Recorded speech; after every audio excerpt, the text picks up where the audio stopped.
আগের ভিডিওতে দেখলাম কি যে জননের একদম অযৌন জননের শেষ যে ধাপ সেটা হচ্ছে কি স্পোরুলেশন। স্পোরুলেশন মানে হচ্ছে কি রেণু উৎপাদন। স্পোরুলেশন মানে রেণু উৎপাদন, তাই না? এবার দেখো এই রেণু উৎপাদন হচ্ছে তাহলে স্পোরুলেশন কাকে বলবো না? যে প্রক্রিয়ায় রেণু উৎপাদনের মাধ্যমে উদ্ভিদ অযৌন জনন সম্পন্ন করে তখন তাকে বলা হচ্ছে স্পোরুলেশন। বোঝা গেছে? তাহলে এটা উদ্ভিদের ক্ষেত্রে দেখা যায়, কাদের ক্ষেত্রে দেখা যায়?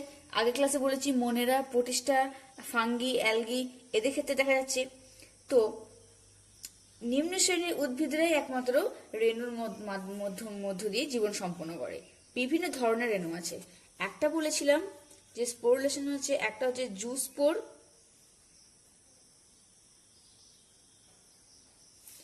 জুস্পোর, আর একটা বলেছিলাম কি না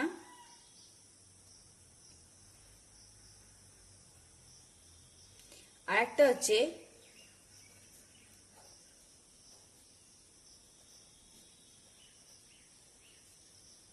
অ্যাপ্লানোস্পোর, হ্যাঁ, বা কনেডিয়া।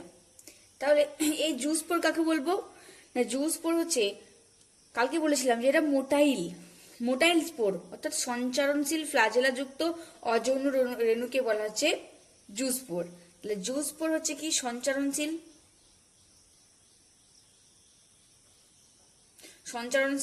অযৌন রেণুকে বলা হচ্ছে জুস্পোর। এটা সঞ্চালনশীল রেণুস্থলিতে এই ধরনের রেণু উৎপন্ন হয়।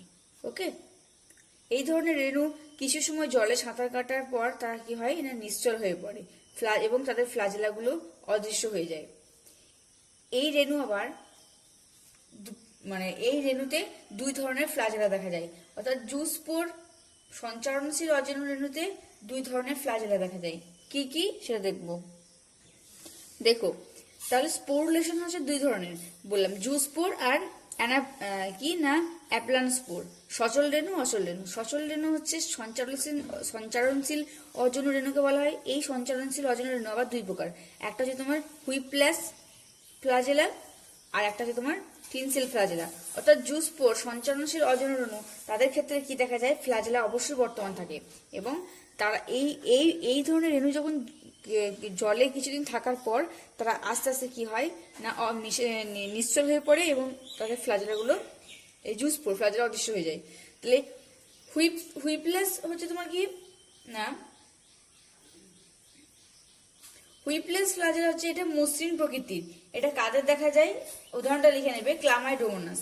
হুইপ্লেস ফ্লাজেলা হচ্ছে মসৃণ প্রকৃতির ফ্লাজেলা, দেখা যায় ক্লামাইডোমোনাসদের। আর টিনসেল ফ্লাজেলা হচ্ছে কি না এই ফ্লাজেলার গায়ে অসংখ্য সূক্ষ্ম সূক্ষ্ম রোমের মতো অংশ থাকে যাদেরকে ফিমার বা ম্যাস্টিক গনিম বলা হয়। এটা কাদের দেখা যায়? এটা দেখা যায় ফাইটোপথোরা। তাহলে ডায়াগ্রামটা দেখি,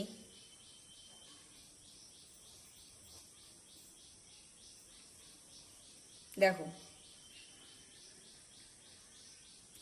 ফ্লাজেলা, এই দেখো যে ফ্লাজেলাতে গায়ে চুল বা রোমের মতো অসংখ্য সূক্ষ্ম রোয়া আছে সেই ফ্লাজেলকে কি বলেছে না টিনসেল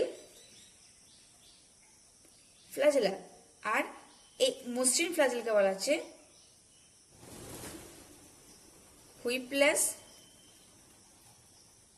ফ্লাজেলা। ওকে, তাহলে সচল রেণু দুই প্রকার, হুইপ্লাস আর টিনসেল। এরপরে দেখবো অচল রেণু। এটা আসলে সচল রেণু, এরপর হচ্ছে অচল রেণু বা অ্যাপ্লানোস্পোর, একে কনেডিয়াও বলা হয়ে থাকে। ওকে, অচল রেণু। দেখো এই অচল রেণু হচ্ছে ফ্লাজেলাবিহীন তাহলে রেণুকে বলা হয়, কারণ ফ্লাজেলা থাকলে তবেই তারা মুভমেন্ট করতে পারবে না জলের মধ্যে। আর ফ্লাজেলাবিহীন নিশ্চল রেণুকে বলা হচ্ছে অচল রেণু। ঠিক আছে, এই অচল রেণু আবার বিভিন্ন প্রকারের হয়ে থাকে। একটা হচ্ছে কি দেখো অচল রেণু আবার, তাহলে অচল রেণু যাদের ফ্লাজেলা থাকে না তাদেরকে বলা হচ্ছে অচল রেণু নিশ্চল। এই অচল রেণু আবার বিভিন্ন প্রকার ভাগ আছে। একটা হচ্ছে তোমার কি না স্পোরাঞ্জিওস্পোর অর্থাৎ রেণুস্থলী, কনিডিয়া, ওইডিয়া, ক্লামাইডোপোর, আর কি আছে না হিপনো রেণু, আর আছে হর্মোরেণু। আচ্ছা, তারপরে এন্ডোস্পোর আছে, অন্তরেণু আছে, অ্যাকাইনেট আছে, হোমোস্পোর সমরেণু আছে, হেটারোস্পোর অসমরেণু আছে, তারপর আছে তোমার অ্যাসকোরেণু। ওকে, অর্থাৎ অচল রেণুর বিভিন্ন প্রকারের প্রকৃতি আমরা দেখতে পাবো। দেখো, অচল রেণুর মধ্যে প্রথম ভাগ হচ্ছে রেণুস্থলী রেণু বা স্পোরাঞ্জিওস্পোর। স্পোরাঞ্জিওস্পোরটা কি না, যখন ফেভারেবল কন্ডিশন অর্থাৎ যখন অনুকূল পরিবেশ থাকলে কি হবে না, দেখতে পাওয়া যাবে যে এই ধরনের উদ্ভিদের ক্ষেত্রে ভিতরে যে রেণুস্থলী, সেই রেণুস্থলীর মধ্যে থাকা এককোষী নিশ্চল যে রেণু সৃষ্টি হয়, সেই রেণুগুলো ফেভারেবল কন্ডিশন হলে সেই রেণুস্থলীটা ফেটে গেলে রেণু বাইরে নির্গত হয় এবং অঙ্কুরিত হয়ে অপত্য ছত্রাক উৎপন্ন করে। ওকে, তাহলে এই রেণুস্থলী রেণু কোথায় দেখা যায় না, রাইজোপোরাস, মিউকর, এটা দেখা যায় মিউকরের ক্ষেত্রে, আর রাইজোপাসের ক্ষেত্রে। ওকে, এটা কি বললাম যে এখানে কি হয়, আনফেভারেবল কন্ডিশনে এই ধরনের রেণু কি হয় না, রেণুস্থলীর মধ্যে নিশ্চল এককোষী রেণু তৈরি হয়। যখন ফেভারেবল কন্ডিশন আছে তখন সেই রেণুগুলো কি হচ্ছে, সেই রেণু স্থলীর প্রাচীরটা ফেটে যাচ্ছে, বিদীর্ণ হয় এবং রেণু বাইরে থেকে বেরিয়ে যায়। দেখো,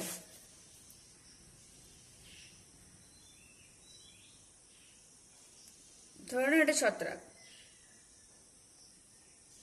ঠিক আছে,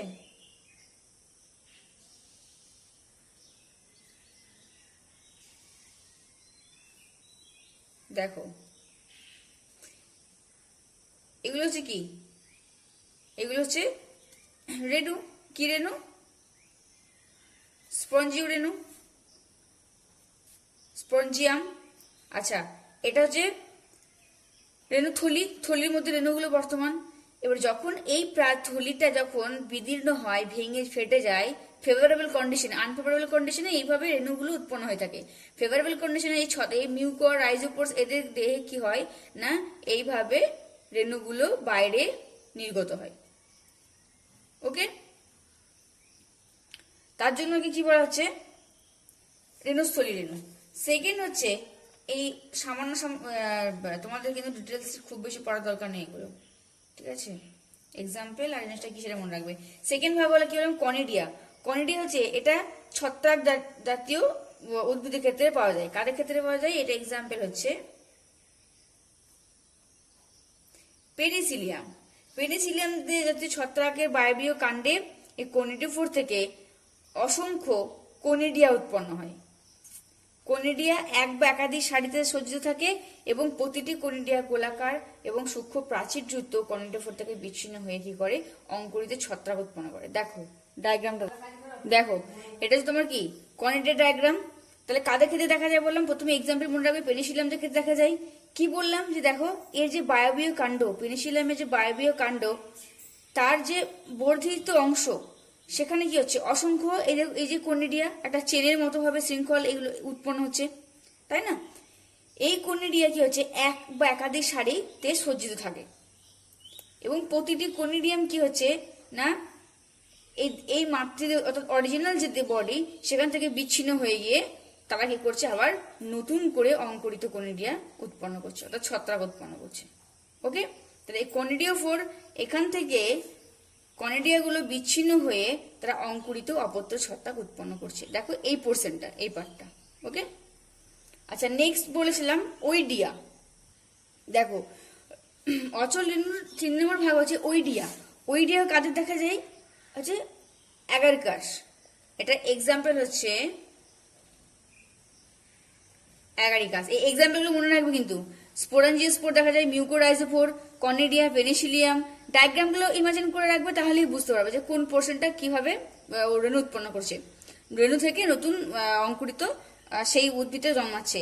তাহলে ওইডিয়া দেখো, হাইফা, এই যে ছত্রাকটা দেখেছো, এই ছত্রাকের হাইফা বা অনুসূত্র, এর দেখো অগ্রপ্রান্ত, এটা কি হয়, বারবার বিভাজিত হচ্ছে। তাহলে এই হাইফার বা অনুসূত্রের অগ্র যে ছত্রাকের অগ্র ভাগটা, উপরের অংশটা বারবার বিভাজিত হয়ে একটা গোলাকার বা অনিয়তাকার এই ধরনের রেণু গঠন করে, ঠিক আছে। তাহলে এই এখানকার কোষগুলো বারবার বিভাজিত হয়ে একটা প্রাচীরযুক্ত কোষ তৈরি করছে। যখন সাধারণত লবণের মাত্রা যদি বেশি থাকে ও শর্করার মাত্রা বেশি থাকে কি হয়, তখন এইভাবে এই ছত্রাকের উপরের অগ্রভাগটা কি হয়, বারবার বিভাজিত হয়ে ওইডিয়া উৎপন্ন করে। তাহলে এইগুলোকে বলা হচ্ছে ওইডিয়া রেণু। এই প্রতিটি ওইডিয়াম কি করে, বিচ্ছিন্ন হয়ে অঙ্কুরিত মানে অঙ্কুরোদ্গমের মাধ্যমে কি করে, নতুন অনুসূত্র গঠন করে। তাহলে বোঝা গেছে যে ছত্রাকের এই হাইফা বা অনুসূত্র, এই বডিটার অগ্রভাগ অংশটা কি হচ্ছে, বারবার বিভাজিত হচ্ছে। কখন না, যদি সাধারণত শর্করা এবং লবণের মাত্রা বেশি থাকে। বিভাজিত হওয়ার পর এই ওইডিয়া রেণু উৎপন্ন করছে, সেই ওইডিয়া রেণুটা কি করছে, বিচ্ছিন্ন হয়ে আলাদাভাবে অঙ্কুরোদ্গমের মাধ্যমে নতুন ছত্রাক বা অনুসূত্র হাইফা গঠন করছে। ওকে, দেখো নেক্সট হচ্ছে অসলেন বিভাগ ক্লামাইডোমোনাস। ক্লামাইডোস্পোর। ক্লামাইডোস্পোর হচ্ছে, এটা কাজে দেখা যায় মিউকোরতে দেখা যায়।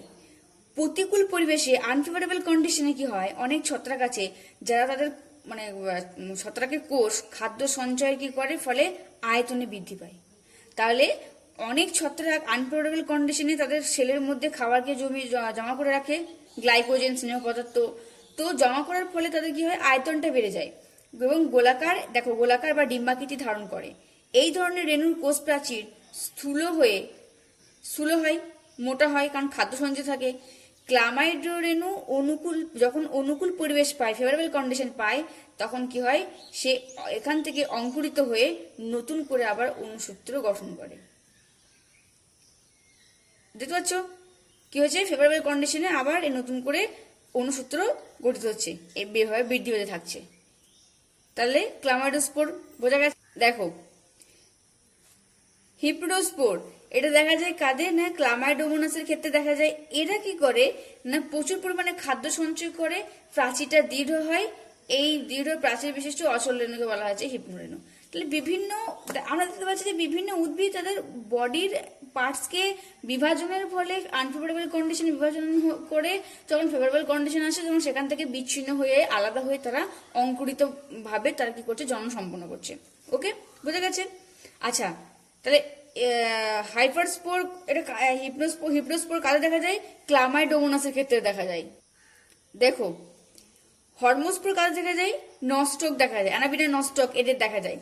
এই প্রভৃতি অ্যানাবিনা নস্টক নীলাবশ শৈবাল। তো এদের সূত্রাকার দেহকোষ, এদের যে এই ধরনের দেহকোষ, এই দেহকোষ কি হচ্ছে, বারবার খণ্ডিত হয়ে বিভাজিত হয়ে যে রেণু গঠন করছে। দেখতে পাচ্ছ, এই বডিটা একই বডি বারবার এভাবে খণ্ডিত হয়ে উৎপন্ন হচ্ছে।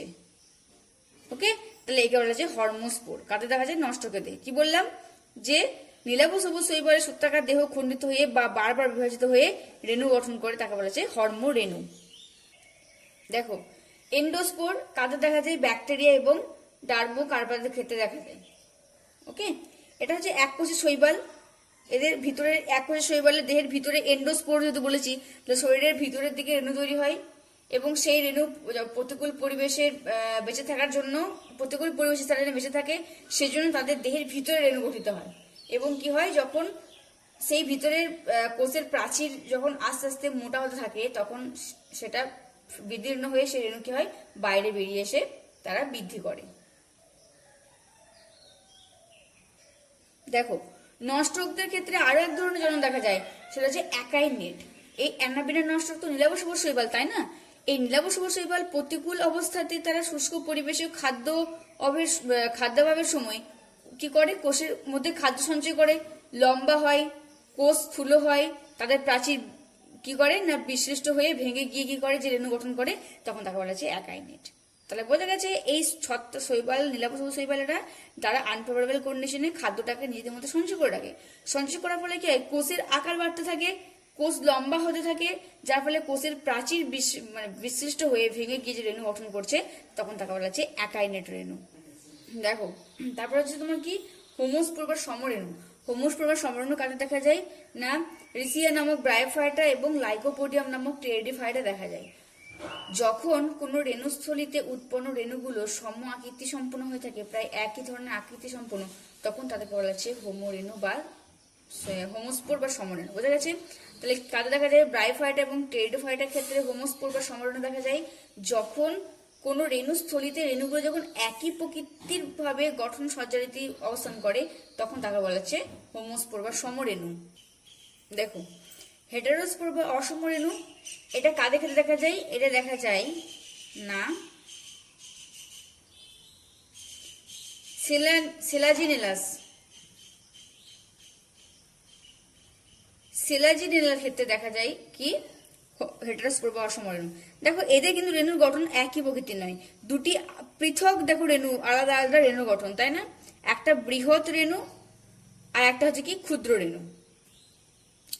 এই বৃহৎ রেণুতে কি হয় না, স্বল্প আকৃতির রেণু থাকে, এখানে অল্প সংখ্যক রেণু বর্তমান থাকে,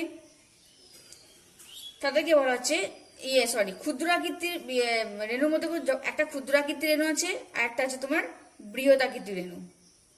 এই যে দুটো আলাদা ধরনের রেণু উৎপন্ন হচ্ছে তাকে বলা হচ্ছে কি হেটারোস্পোর বা অসম রেণু।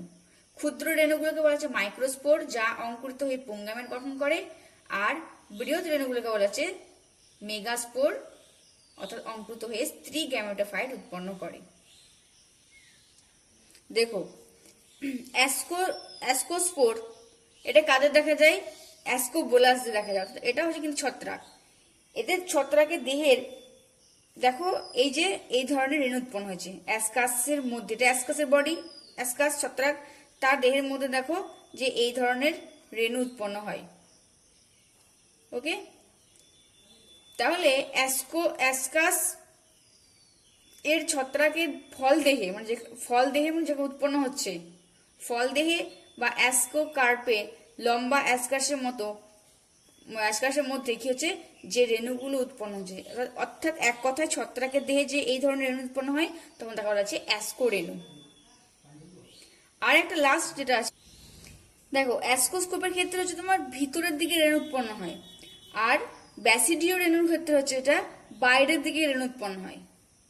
ওকে, তাহলে ব্যাসিডিও কার্ভ মানে যে স্থানটাতে যে জায়গাটাতে রেণুটা থাকছে সেটাকে ব্যাসিডিও কার্ভ বলা হয়। সেই ব্যাসিডিও কার্ভের বাইরের দিকে যে রেণুগুলো ব্যাসিডিয়ামের উপর উৎপন্ন হচ্ছে তখন তাকে বলা হচ্ছে ব্যাসিডিও রেণু। কাদের দেখা যায়? অ্যাগারিকাসের ক্ষেত্রে দেখা যায়। ওকে, তাহলে আমরা বিভিন্ন প্রকারের রেণু দেখলাম, টেবিলটা আমি পাঠিয়ে দেবো। জুস্পোর চলরেণু দেখলাম, এন্ডোস্পোর দেখলাম, ওইডিয়া দেখলাম, স্পোরানজিওস্পোর দেখলাম, কনেডিয়া দেখলাম, আর কি দেখলাম না হোমোস্পোর, হেটারোস্পোর, সিনজিওস্পোর, কার্পোস্পোর, তাই না? এই বিভিন্ন ধরনের আমরা অজনজনন দেখলাম, যেটা কাদের ক্ষেত্রে দেখা যায়? সাধারণত উদ্ভিদের ক্ষেত্রে দেখা যায়, যাকে কি বলা হয় স্পোরুলেশন, অর্থাৎ রেণু উৎপাদনের মধ্য দিয়ে অজনজনন কিভাবে তারা সম্পন্ন করে।